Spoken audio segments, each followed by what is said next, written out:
ഒറിജിനാലിറ്റിയുടെ level എവിടെയാണ് നമ്മൾ അറിയുന്നതെന്ന് വെച്ച് കഴിഞ്ഞാല് ഈ സാധനം തന്നെ പിന്നീട് ഒരു ആഡായിട്ട്, അതായത് ഒരു ഇടിയപ്പത്തിന്റെ എങ്ങാണ്ട് ആഡായിട്ട് വന്നു. ആ സമയത്ത് പോലും ഇത് അതേ റിയൽ സാധനമായിട്ട് ചെയ്യുന്നു എന്നുള്ളതാണ്.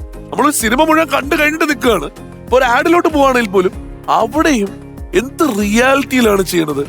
എത്രയോ വർഷം നാടകം ചെയ്തിരുന്നു അല്ലെ? 50 വർഷം. 50 വർഷം. അത് കഴിഞ്ഞാണോ സിനിമയില് എൻട്രി? അതിന് മുമ്പ് സിനിമ ചെയ്തിട്ടുണ്ടോ? സിനിമ ചെയ്തിട്ടില്ല. ഇപ്പതേ UK-ലെ ഒരു ക്ലാസ്സില് ഇതിന്റെ മാത്രമായിട്ട് വന്നിരിക്കണു. ജയ അവരുടെ ക്ലാസ്സിലെ ചർച്ചാ വിഷയമായിട്ട് വന്നു. അവരുടെ ക്ലാസ്സിൽ പഠിക്കാനായിട്ട്. അത് കാരണം ഡൊമസ്റ്റിക് വയലൻസ് മറ്റേ അതിലാണല്ലോ. അതെ, അത് അമ്മ ആ ഡയലോഗ് പറഞ്ഞ നമുക്ക് തുടങ്ങാം. മറ്റേ എന്റെ മോനെ, അപ്പൊ എന്റെ മോനെ കിട്ടിയത് അടിയൊന്നും അല്ലേ? നീ മിണ്ടായിരിക്ക അവിടെ. നീ ജീവിതകാലം മുഴുവൻ അവിടെ അടിയും കൊണ്ടോണ്ട് ഇവിടെ കിടക്കാനോ? അനി നീ കേക്കണം കേട്ടോ.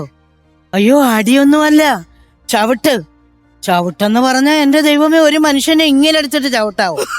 ഇവിടുന്ന് ചവിട്ടുകൊണ്ട് എന്റെ ചെറുക്കം തെറിച്ചു വീണതങ്ങ് ഗീതയുടെ പറമ്പിലാ.